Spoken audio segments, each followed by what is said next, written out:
We continue now at the top of Daf Lamed Gimel Amud Aleph from Meseches Shevuos. This is Shevuos Daf 33a.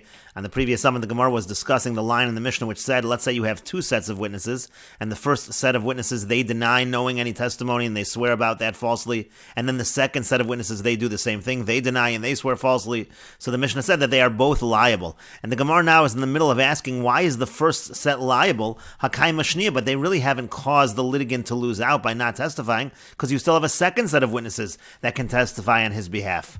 Rashi explains, Hakai Mashniya, the second set is still around, Umahifsidu Harishonim, so what did the first set, what did they make him lose? And the Gemara continues and answers, Amar Ravina, Ravina says, Hacha b'mayaskin, here in the Mishnah, what are we dealing with? Kagon shahaisa shniya b'shas kfiras rishona, krovin b'nishosein. That second set, at the time that the first set was denying that they knew any testimony, that second set actually could not testify because they were relatives to one another through their wives. Rashi explains, krovin b'nishosein, nasur shtei achayos. They had married two sisters, so they were brothers-in-law. Ve'inon kasherin be'edus achas, and so therefore they were not kosher in a testimony. Nimsa shalo. So at the time that the first set denied that they knew any testimony, they were the only ones that could really testify. And Rashi continues, now if you're going to say, Lamali Lamisnia, so what's the point of even teaching that? It's obvious there really is only one set over here at the time that the first set denied. It is necessary. As the Gemara is about to say, we're talking in a situation where the two sisters were gosasos, meaning to say they're on their deathbeds, they are about to die, and so therefore you might have thought that we should count it as if they're not around. As the Gemara now continues and explains, in Unishosehan gosasos, again, their wives are gosasos, they're about to die. Ma'u what might you have said? Rov gosasim lamisa, most gosasim, they're going to die. And so therefore, again, we don't need to take into consideration that they are related. They will die. Them in the majority of situations, they're going to die, and therefore the second set of witnesses are really not going to be related to one another. Kamash malon. So it's coming to teach us that no, at this point in time, the first set is the only set of witnesses, and therefore their potential testimony is considered decisive, and that's why they are liable in terms of Shevuos ha'edus. Rashi explains, Lemisa, again, Rov gosasim are Lemisa, Havalu ki'ilu mesu, meaning we should consider it as if they already died. V'tifter kas rishon, and then we should say that the first set is exempt to Hakai makas shniya, because the second set is still around. Kamash malon, so it comes to teach us, Hashta miya halo shachiv, the Girsa Rashi has, it comes to teach us that right now the person has not died. V'li medchan, it's teaching you, Sha'agoses hareu kachai l'chol that a goses is considered alive in terms of all matters, even though the majority will die, they're still considered kechai, they're still considered that they are alive. And the Gemara continues with the Mishnah. The Mishnah says, Mashbiya ani aleichem, let's say the person administers an oath to them. This is talking again by Shevuos ha'edus, he's administering an oath to the witnesses. Im lo savo usiduni, if you don't come and testify for me, you should come and testify for me on my behalf. Sheyesh li biad ploni pikadon, usasum asyad, vegezel va'aveda, that so-and-so has my deposit, and he has my loan, and he stole something from me, and he has my lost object. And then if they respond, Shevuos she'einanu yodin l'cha'edus, if they just respond in general, that we take an oath that we don't know any testimony, so then ein chayav in alacha, so then they're only chayav one. Shevuos she'einanu yodin sheyesh l'cha biad ploni pikadon usasum asyad vegezel ve'aveda, if they identify each item and they take an oath that we don't know testimony in terms of pikadon, the deposit, in terms of the tesum asyad, the loan, in terms of the stolen object, in terms of the lost object, then since they identified each item independently, chayav and al kol achas v'achas, then they're liable to the carbon shua for each one. And the Mishnah continues, Mashbi ani aleichem, I'm giving you an oath, im lo savo idu, if you don't come and testify, sheyesh li biad ploni pikadon chitin usaorin v'kusmin, that so-and-so has a deposit of mine, wheat and barley and spelt. So again, Shevuos she'einanu yodim l'cha'edus, if they just take a general Shevuah that we don't know any testimony for you, ein chayav and achas, so they're only chayav one. But Shevuos she'einanu yodim l'cha'edus, sheyesh l'ch biad ploni chitin usaorin v'kusmin, if they identify the various items, we take a Shevuah that we don't know testimony for you with regards to the fact that so-and-so has your wheat and your barley and your spelt, so then chayav and al kol achas v'achas, then they're chayav on each one. And the Mishnah continues, Mashbi ani aleichem lo savo usiduni sheyesh li biad ploni nezek v'chatzi nezek tashlomei kefil v'tashlomei arba v'chamisha. Let's say again, he says that I'm giving you an oath, if you don't come and testify for me, that I have in the hands of so-and-so is damages and half damages and a double payment that he owes me and a payment of 4 and 5. V'sha'anas ish ploni asbiti, and that so-and-so he raped my daughter, upita asbiti, he seduced my daughter, v'shehikani b'ni, and that my son struck me, v'shechaval b'chaveirai, and that my friend wounded me, v'shehidlik es gedishi b'yom HaKippurim, and he lit my heap on Yom Kippur, he lit my stack of grain on Yom Kippur, harei elu chayav, and in all of these cases, again, they are going to be liable in terms of Shevuos or Edus.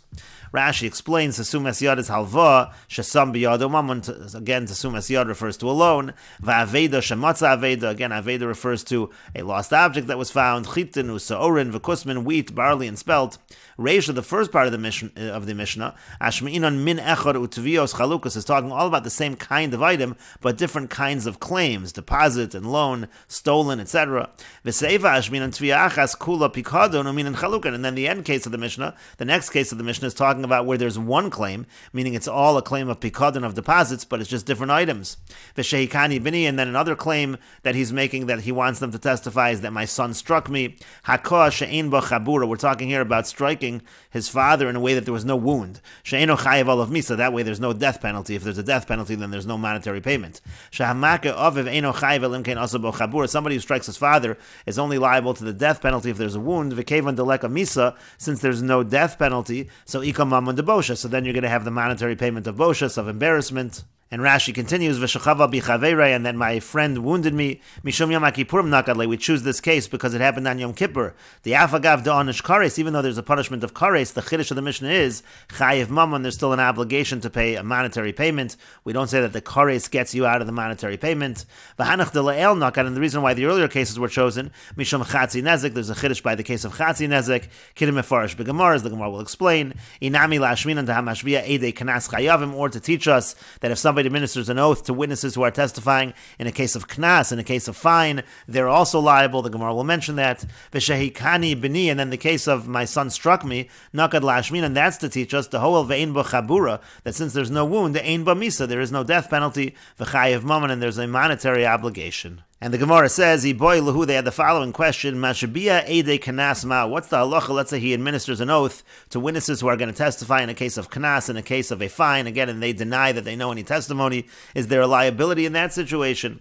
And the Gemara says, according to Rabbi Elazar Rabbi Shimon, it's not a question. The Amar, because he says, Yavo edim v'yoidu, that the witnesses could come, and they can testify. And Rashi explains, the Rabbi Elazar Rabbi Shimon bePerak Meruba, Rabbi Elazar Rabbi Shimon is in Perak Meruba and Baba Kama, Yavo Edim v'yiduhu, and again Rabbi Elazar Rabbi Shimon says that the witnesses can come and testify v'yischayev, and he'll be liable, v'yeino niftar b'hodar rishona. The point of Rabbi Elazar Rabbi Shimon is that let's say somebody admits by a fine, he is not going to be pater if witnesses later come. T'chiyamrin and Moed b'knas pater, when do we say Moed b'knas is pater? The nafkalon Baba Kama, me'asher yarshin alehim, we learn it out from the pasuk, pradlam arshias atzmo, that excludes if he made himself wicked, again if he admitted, hani mili heichad lo asu edim, that's if witnesses don't come at all, lo meshalim knas apume didei, so then he doesn't pay the fine based on his own admission. Aval asu sahadi basar achim meshalim, but if witnesses would come after, according to Rabbi Elazar Rabbi Shimon, so then the person would have to pay, so lo tiboilach, then it's not even a question. The chayav, and certainly they're chayav in terms of Shevuos edus, sharei hifsidu b'kfirasim, because by denying it they made him lose. Had they testified, he would be able to collect. That's the idea, that according to Rabbi Elazar Rabbi Shimon, lo tiboilach, it's not a question, because certainly in terms of Shevuos edus they would be liable. Ki tiboilach aliv the Rabbanan, the whole question is according to the Rabbanan, the amri moda b'knas v'achagach bo edim pater, because they say that if somebody admits by a fine, even if edim come later, the person is exempt. Rashi explains, Kiti boilach v'zeh hishbion kodem shahoda baldin. What happened was as follows: this person administered the oath to the witnesses before the baldin, before the litigant actually admitted. Vim heidu hayimis chayiv. So had they testified, he would have been chayiv.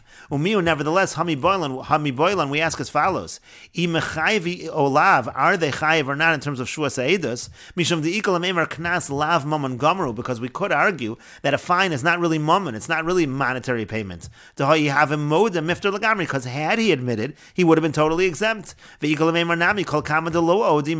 could say, as long as he has not yet admitted, it is considered to be money. So the point is, according to the Rabbanan, who say admission completely allows the person to be pater, so do we consider this mammon or not? And therefore, again, is there a liability in terms of Shevuos edus? And the Gemara continues and asks, V'Rabbanan dehasam, the Rabbanan over there in Baba Kama, again, these same Rabbanan who say Moda b'knas v'achar kach bo edim a pater, and we're asking the question according to the Rabbanan when it comes to mashbia ede knas, whether there's liability or not, whether it's considered mammon or not. So those Rabbanan dehasam keman svirelu, who did they hold like in terms of the machlokas we had earlier between Rabbi Elazar, Rabbi Shimon, and the Rabbanan in terms of davar hagorim l'mammon k'mammon dami. Again, that machlokas was, let's say you have a situation of mashbia eid echad, he administers an oath just to one witness. So according to Rabbi Elazar, Rabbi Shimon, even though one witness is only mechayev a person a shvua, so you might think that there's no liability in terms of shvuas ha'edus, but it's davar hagorim l'mammon. It is possible that one witness could cause a person to have to pay money. Let's say the person doesn't want to take a shvua. That's why Rabbi Elazar, Rabbi Shimon says there's a liability over there. Rashi explains, V'Rabbanan dehasam kaman svirelu, the Rabbanan over there in Baba Kama, who do they hold like? Hashaz parach alod dehabai, the Gemara is asking this question. Rabbanan dehazam the pligi b'moda b'knas. The Rabbanan over there who argue by moda b'knas. The boyinan lahaboy alibayu. We're asking this question according to them whether mashbia ede knas is liable or not. Keman svir lahu beidach plugsa defligo le'el Rabbanan from Elazar Rabbi Shimon b'mashbia eid echad. Who do they hold like in the other machlokas by mashbia eid echad between the Rabbanan and Rabbi Elazar Rabbi Shimon? Again, that's the Gemara's question. Ilemak Rabbi Elazar Rabbi Shimon dehach. If you're going to say that they hold like Rabbi Elazar Rabbi Shimon over here, that davar hagorim l'mammon is kamamon, that's problematic. Haka'amar, davar hagorim l'mammon kamamon dami. But he says davar hagorim l'mammon is considered to be like mammon. Rashi explains, Ikar Rabbi Elazar Rabbi Shimon svira lahu, bahad the davar hagorim l'mammon kamamon dami. If they hold like Rabbi Elazar Rabbi Shimon that davar hagorim l'mammon is kamamon, so my mesaf kolon b'mashbia ede kanas. So what's even the doubt by a case of mashbia ede kanas? Inami lav memonahu. Even if it's not, even if a fine is not considered mammon, because again there's the possibility of admitting and being exempt, but it's certainly not less than gorim l'mammon. It's certainly not a lower level than that. Because if he doesn't admit mishali mammon, then the person actually would pay money. So then you should be able to answer the question and say certainly when it comes to mashbia ede kanas they are chayiv the carbon shvua because of gorim l'mammon. So that's why the Gemara is saying if they hold like Rabbi Elazar Rabbi Shimon the hach over here, hakamar davar hagorim l'mammon kamamon dami. He holds that davar hagorim l'mammon is kamamon, and certainly there should be a liability in terms of shvuas ha'edus. Ela kirabbanan dehacha, rather must be they hold like the Rabbanan over here, the amri davar hagorim l'mammon lav kamamon dami, that hold that when you have a davar hagorim l'mammon it's lav kamamon dami, and so therefore you can't say that there's a liability of shvuas ha'edus for that reason. And the Gemara continues and explains the question. So again, what's the halacha when it comes to mashbia ede kanas? Kevon di'ilu moda miftar, since if the person would admit, so then he'd be exempt from paying the kanas. So lav memona kakafar le, so therefore it's not money that they're denying in terms of denying to provide their testimony. O dilmar maybe hashtamiya lo odi, right now he has not admitted, and so therefore we would say that it is considered to be mammon. Rashi explains, and this is the question. If the Rabbanan over there in Baba Kama that they hold Moda B'Knas v'Achagach Bo'edim is Potter, Svira L'Hukar Rabbanan D'Hacha, they hold like the Rabbanan over here, the Gorim L'Mammon Lav K'Mammon Dami, the Gorim L'Mammon is not Mammon, so Knas Kodem Hodam Mai. So that's the question here. When you have a fine before the person is actually admitted, what's the halacha? Medamis Le L'Mammon, do we compare that to Mammon, and therefore we say there's a liability? Oh, Gorim L'Mammon, or maybe it's like Gorim L'Mammon, and according to the Rabbanan, Gorim L'Mammon is Lav K'Mammon, and so therefore again there would be no liability in terms of carbon shvua. Mi'amin and Kavan, do you have a moda kodem edim? Do we say, since if you would admit before the witnesses come, miftar olamas, he's totally potter, ein zeh mammon, that's not called mammon. Odil mahashtami, or maybe right now, kashemashbia zeso edim, when this person is administering the oath to the witnesses, lavodi, he's not admitting. V'yave mesad, you have a mechayvilei, and if they would testify, the person would be obligated. V'ein zeh gorm l'mammon, ela mammon gomer. Maybe this is not gorm l'mammon, but it really is a case of mammon. That's the question of the Gemara. And the Gemara continues, Tashma, coming here a proof from our Mishnah in terms of this question of Mashbia Ede Kanas. The Mishnah said, Mashbia ani alechem im lo tavo usi iduni, I'm administering an oath to you if you don't come and testify for me. Sheyejli biad ploni nezek v'chatzi nezek, that so-and-so owes me nezek, he owes me damages, and he owes me chatzi nezek.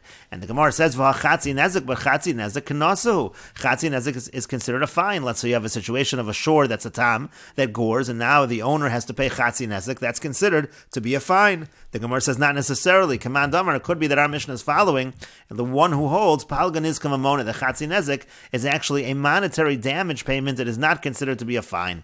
The Gemara says, Hanich Lamand Amar Palgan is Kamamona. Well, that works according to the one who says that Chatzi Nezek is Mammon. El Lamand Amar Kanasa, but according to the one who says it's a fine, Ma'ikal Amemar, what are we going to say? It certainly does seem to be a proof according to that Mandamar. The Gemara says still it might not be a proof. But Chatzi Nezek Tzroros, we might be talking about Chatzi Nezek Tzroros. That's when the animal is walking along and it kicks pebbles and that causes the damage. The Hilchasa Gemirila, that's already Halacha L'Moshe Misinai, to Mamonahu, that's considered to be a monetary payment. And the Gemara continues, Tashma, I'll bring another proof from the Mishnah. Tashlume Kefil, it says, Tashlume Kefil, he owes me double payment. That's certainly the double payment that you pay by a situation of Geneva. That's certainly a fine. The Gemara says, no, Misham Karna. It could be that we're talking there about the principal payment, because that's also involved. The testimony involves both of the double and the principal. And so therefore, because of the principal, which is a monetary payment, that's maybe why there's a liability for carbon Shevuot.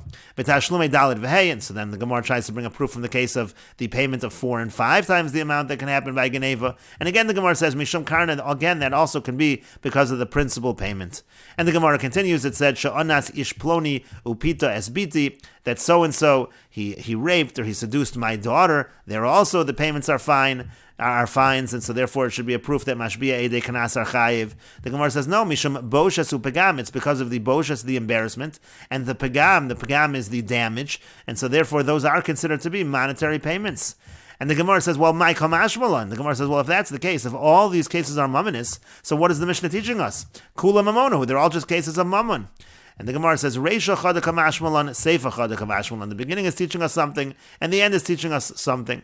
Reisha chada kamashmalan, the chatzi nezek tzroros mamonahu. It could be the beginning of the Mishnah is teaching us the chatzi nezek tzroros is a monetary payment, and Seifa chada kamashmalan, and also the end is teaching us something. V'shehidlik es gedisha b'yom HaKippurim. It says, if somebody lights my stack of grain on Yom Kippur, liafuke mai, what is that coming to exclude? Liafuke midr Rav Nechunya ben Hakana. It's to exclude Rav Nechunya ben Hakana. The Tanya will learn in a brayso. Rav Nechunya ben Hakana hayosa Yom HaKippurim kashabbos l'tashlumin ma Shabbos. Rav Nechunya ben Hakana, he said Yom HaKippurim is the same as Shabbos in terms of payment. Just like by Shabbos we say if there's a death penalty there's no payment, so too by Yom Kippur according to Rav Nechunya ben Hakana, since there is kares, so there's no monetary payments. And again, the Mishnah is teaching that there are monetary payments when it comes to Yom Kippur. And Rashi explains, Mishum Boshas Upagam, there are the Boshas and Pagam payments, those are Mammon. Ha'ika Mammon Diknas Davar HaKotze B'Torah, because there is the monetary payment of a fine, that's always a set amount. Could go in Lamed Shal Eved, like the 30 shkolim paid by an Eved, Bein Eved Yakar, Bein Eved Zol, doesn't matter how much the Eved is worth.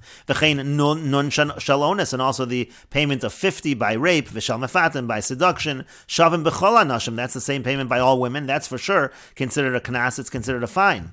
Aval Boshas, but when it comes to embarrassment, it all depends on the level of embarrassment.